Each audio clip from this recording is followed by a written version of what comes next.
Kaakano musajja wa Kabaka abiri mu Yematofu munnakalungu munnabuddu nze nzuuno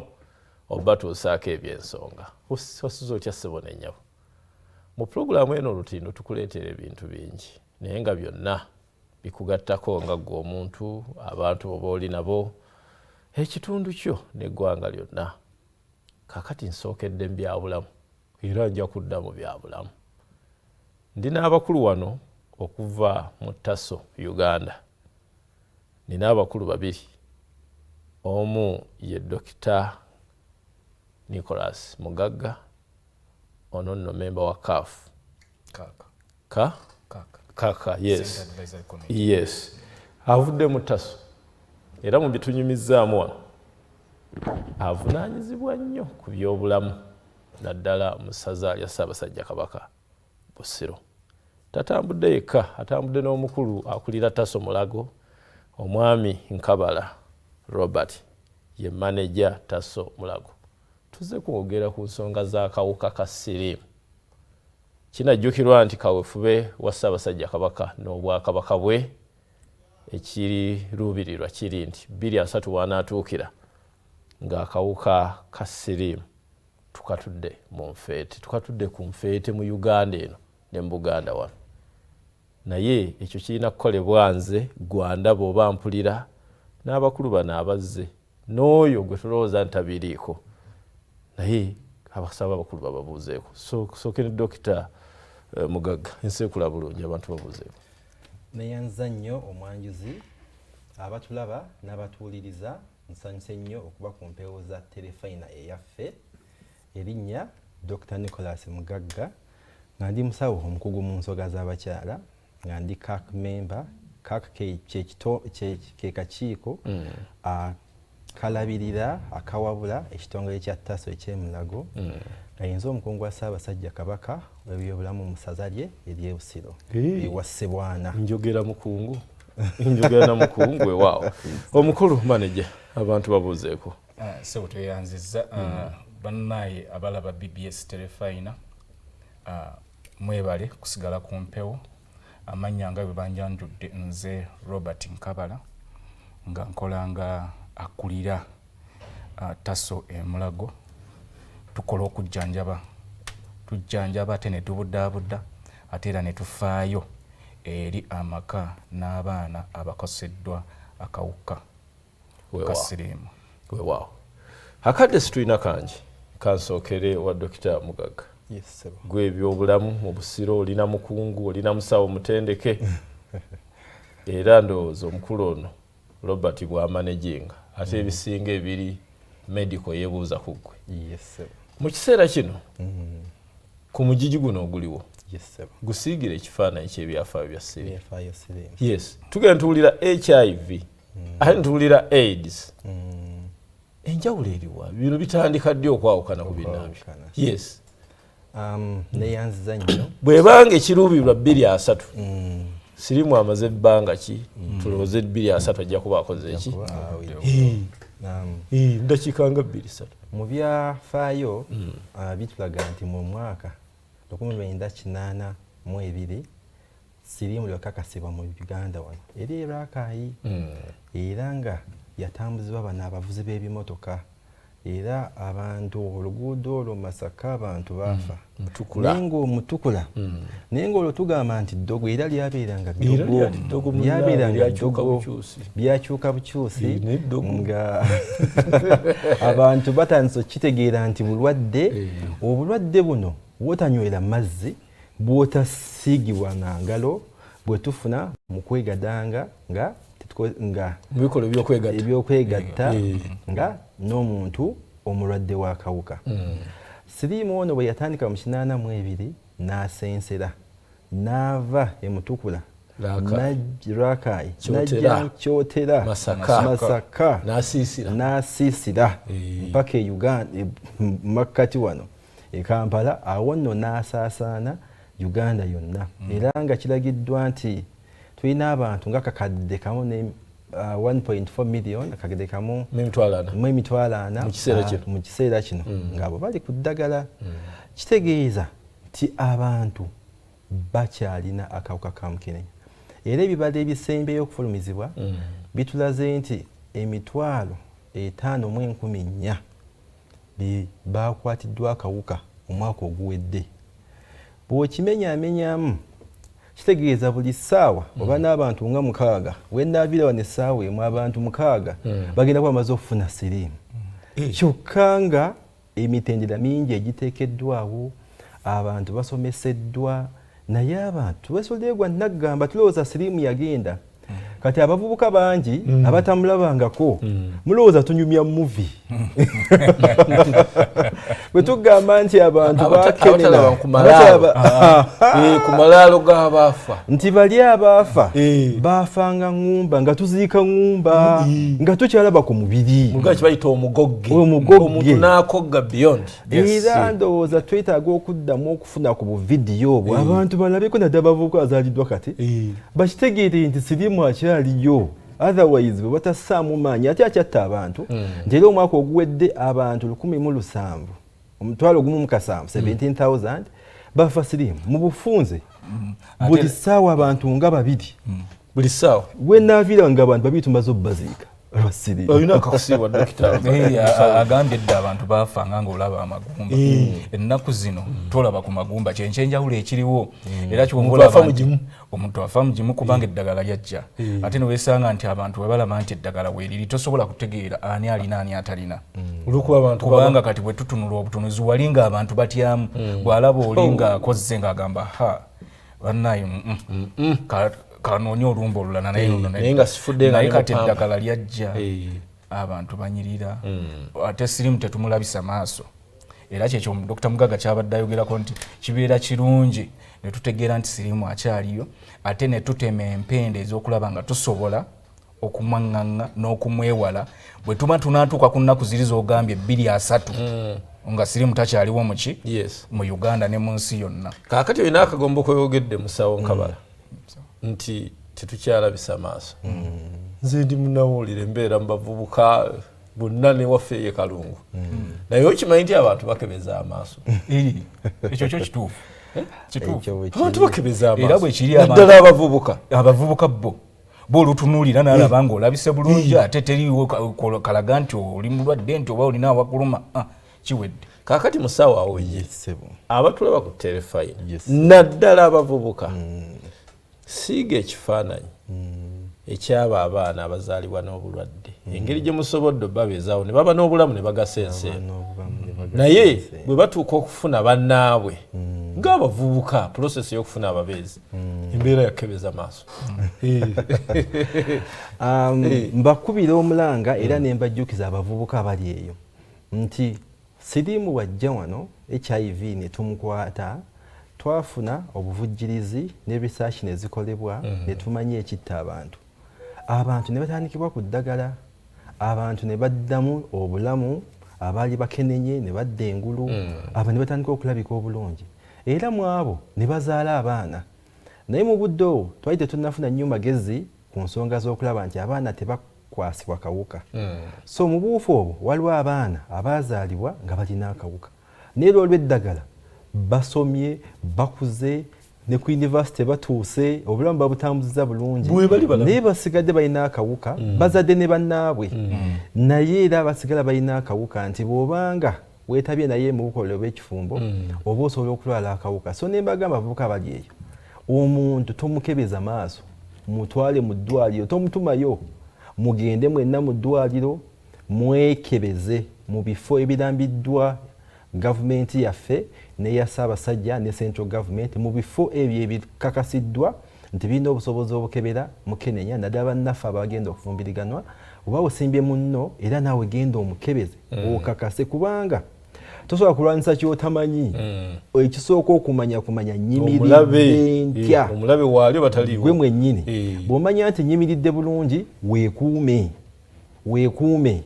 olabe nti tolwala kawuka. Ate nammwe bannaffe abali ku ddagala naddala ffe abaami ffe abasinga okusendasenda obwana obwala n'obuto ffe bahanta abayizi era ate ffe abakuzeemu ku ssente abafubye ku ssente ne zituyigira. So mbakubako tubeere bazadde abaami era weebuuze singa muwala w'oyo wandikisanze otya ggwe so ng'okusendasenda akaana k'abandi kubanga olina ssente jjukira nti naawe ozadde naawe akakoosi gwakalabirira naawe bayinza okukasendasenda so tetusendasenda bwana b'abandi businga siriimu Dr. tulina n'abaami abasendasenda abaana baabwe newesanga ng'omwami addidde omwana we gwe yazaala mwaka 16 15 gw'ogenze nno 19 12 15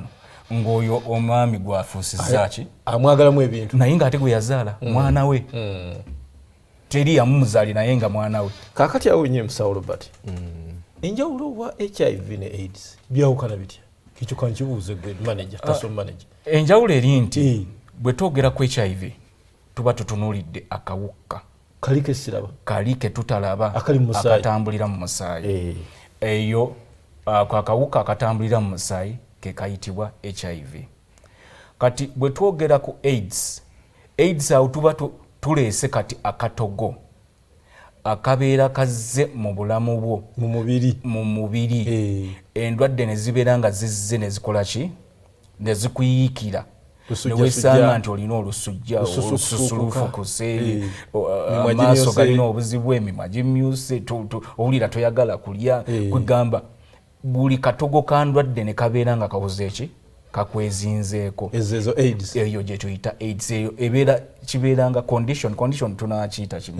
embeera eyo embeera ereetera omuntu okutegeerekeka nti n'oli bw'aba akutunuddeko agamba mukabala oyo alabika alina akawuka ezo zo mwazituula ku nfeete ezo zo kati ze signs and symptoms zetwatuula ku nfeete kyekiri kye twogeddeko nti tetukyalabisa ki maaso nti tuyinza okubeera wano nga nze nina naye ffenna tukola ki twefaanana teri asobola kunsonka mulumwe nti ate nkabala oyo alabika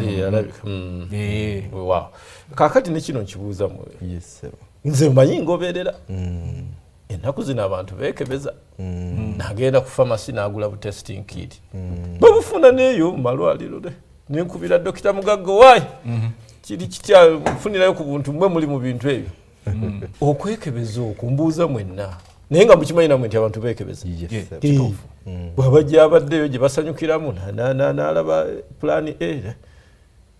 obuntu bwinaabujja abamu ne babuteekana mu waleti ekyo mukyogerako kiziyiza obutuufu bwabyo mu nsonga eyo mu kulaba nti abantu bangi batuukako okukeberebwa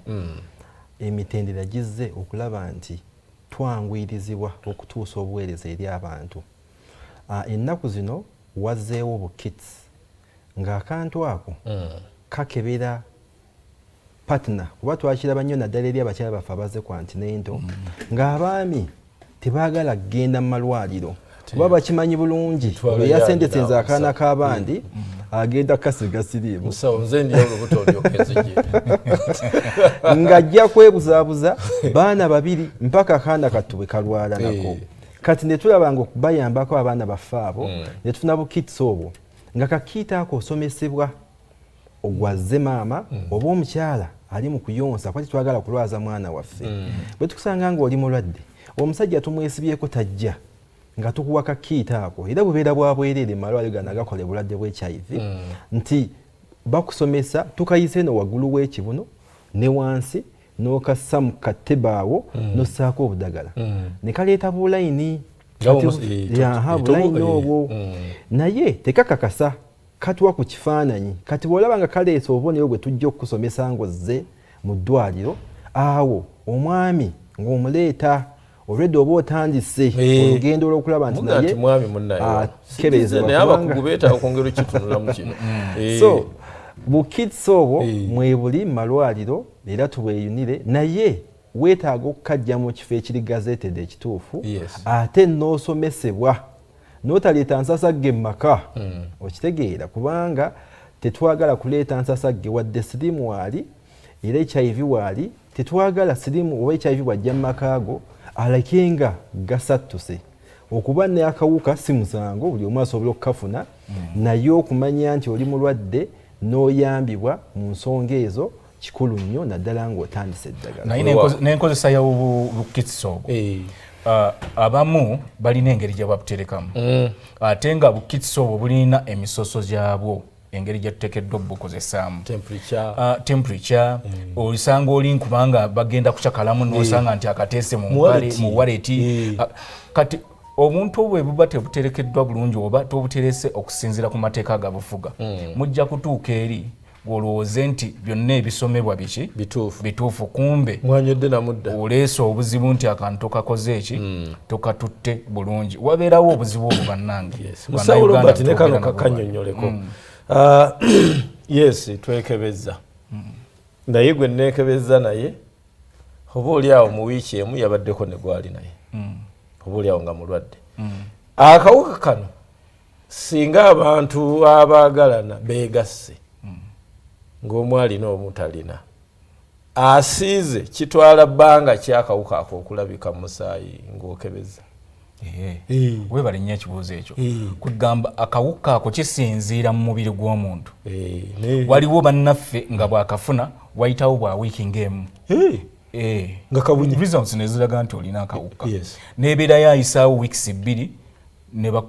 n'ogenda okwekebeza ne bagamba nti olina akawuka n'ebeera yabayisaawo omwezi naye kyova olaba nti buli lw'oligenda ne weekebeza ne tukugamba nti kati tukusanze ng'embeera ekyali nnungi n'olwekyo ky'olina okukola munnange laba nti weekuuma okumala emyezi emeka 3 olyoka okomewo tukuggyeko omusaayi kati emyezi ezo 3 gye tukuwa tuba twagala weewale ate okwegatta okwenyigira mu bikolwa ebiyinza okuleetera kaki akawuka nti era emyezi ezo 3 we giba giyiseewo ne tukukebeza nga tolina ekyo kiba kitegeeza nti oli muki oli mulamu naye nga omuntu okutegeera nti afunye akawuka kirwenjinga wakati wa wiiki emu n'emyezi 3 mukozi waliwo n'ekirala oyogedde ku bafumbo tulina kyetuyita prep dokita kyenandyagadde era ateekeko essira nti waliwo bannaffe nti bw'oba nti bakukutte oli nga akukozesezza byampaka bannaye tulina eddagala tuwa abantu eddagala lya ARVs tuyita prep era omuntu n'alimira bulungi nnyo n'oddayo likuyamba okutangira obutafuna kawuka okuva ku oyo akurepinze ng'alina akawuka mu bbanga ki nyina ddimira wakayita bbanga ki tolina kuyisaawo n'ennaku 3 zeze essaawa 7 mwezi mu 2 wakati wa ssaawa emu n'essaawa 7 mu 2 olina okumakinga sure nti otuukiridde omusawo n'otandika ku ddagala naye ennaku ezo 3 we ziba ziyiseewo awo nga onyikira ssaala okulaba nti tolina kawuka akadde katambula dokita Mugagga ebyo byonna tubyogedde ate bingi naye bannayuganda bakoze batya okwewala akawuka kano okujjayo ekiruubirirwa kyabeene 2-3 nga siriimu tuwoza mbu nga bwe tuwulira covid twalina wano covid twali ku muggalo 2-3 tukoze tutya weewaawo ndabye wano ndaba TASO Run 2-23 byonna tubigattirawo preventive measures yes neeyanziza nnyo neeyanzege akakisa kano nsaba nziremulira mbasiige ku kifaananyi ekitonotono nti averagely mu Uganda tuli ku about 5.6% ku buli bantu 100 abantu nga 5.6 balina akawuka ka mukenenya naye waliwo ebifo nga beene bwatulambika buli kadde ng'omulamu ogubaddewo agugenze ku matikkira nti tugende mu bavubi bannaffe abavubi kalangalayo mu bitundu 16 ku buli 100 nga wanene nnyo kyokka nga wali ebitundu nga Bakalamojja bo bali mu 2 n'akatundu kamu kitegeeza abalunnyanja balina kye batakola bulungi so nziramu okubakubira omulanga nti ebitundu ebyo bisobodde byo okubanga birwanisiza akawuka tulina kitakola bulungi wano mu Buganda tuli ku bitundu 8 n'akatundu kamu ku buli 10 kitegeeza era mu Buganda tetunakola bulungi so mbakubira omulanga bannange twongeremu amaanyi nga tukola bino wammanga ekisooka ng'ekisinga obukulu kumanya bw'oyimiridde tosobola kulwanisa ky'otamanyi tulabe nti buli omu gy'oli genda mu ddwaliro omanye enyimiridde ntya ku nsonga ya mukenenya bwe tukusanga ng'oli tolina kawuka laba nti okola empenda zonna ezikatangira nabagambye kava mu kwegatta kava mu kwegatta waliwo engeri endala naye ekitundu nga 9 ku 10 kava mu kwegatta so tulina okubeera beegendereza awo ofuna omwagalo waawo omu yekka n'obeera n'oyekka era mu buufu obwo twagala okulaba nti abaami twekeko bakyala baffe mu malwaliro kyembagambye kiri nti maama tomusindika olubuto lwaffe ffembi jangu naawe tukebere ku mukenenya bwe tukusanga ng'oli mulwadde tukuwe eddagala tukutangire okulaba nti tolwaza maama waffe ate singa maama tumusanga ng'olina akawuka tulabe nti otandikibwa ku ddagala tulabe nti omwana waffe ono ali mu lubuto tasiigibwa kawuka kubanga obutasiigibwa kisinzira eddagala walitandise ddi olwawo okutandika eddagala kyanse ez'okufuna akawuka okubanga vayirodi eri waggulu nnyo ebeera nnyingi nnyo mu kuzaala wano oba mu kuyonsa omwana waffe n'omusiiga era bw'osanga maama ng'olina akawuka omwana wo abeera exposed tubakubiriza omulanga nti wali ku antinento mu kugema omwana ku wiikisi 6 jangu omwana tumukebere bodda kugema measles ku myezi 9 era omwana tumukebere kakati bwolekera okuyonsa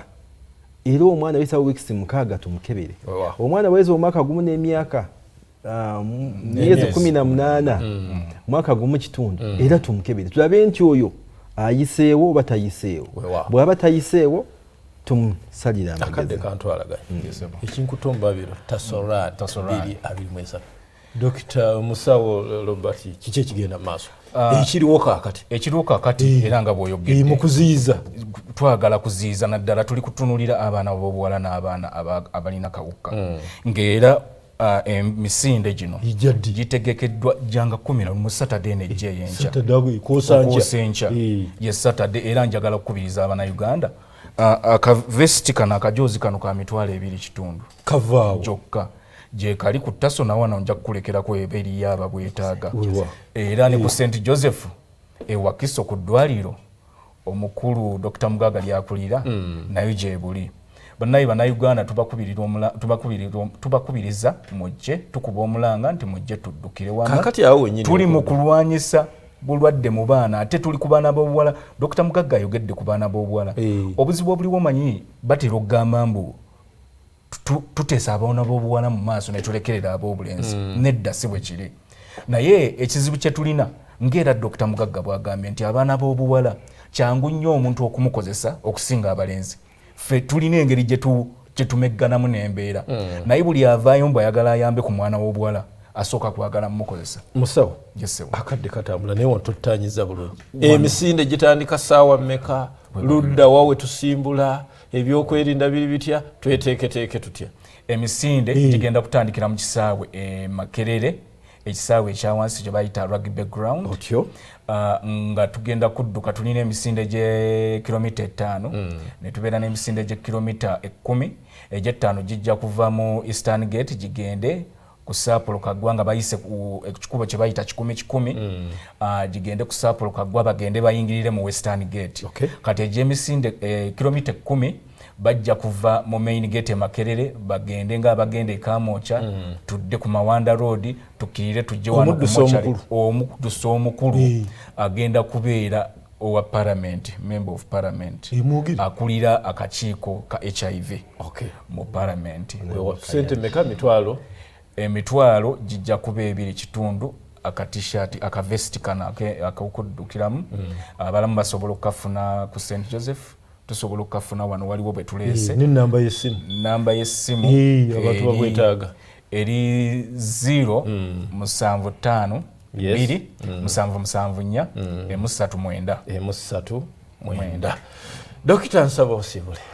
tweyanziza nnyo era twebaza management ya Terefayina twebaza nnyo Ssaabasajja Kabaka okusiima tujjeko ku Terefayina yeeno tubenga tubulira abantu bekwata ku Mukenenya twebaza nnyo ebitongole ebituyambye twebaza nnyo Terefayina radio TV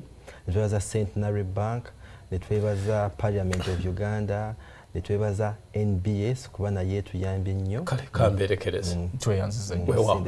Ali ku BBS Terefayina kamberekereze ate ab'ebyobulamu okuva mu TASO kamba komye wano ate tugende mu kirala emisinde gya lwa mukaaga luno kuba ennamba y'essimu eyo olumbe luno paawa atalikaaba teri maka gatakoseddwa kale tukitwale nga kyansonga 23 sirimu abe nga tufuma mufume baagaliza akaseera akalungi kankomewo Ssaabasajja Kabaka wangaale.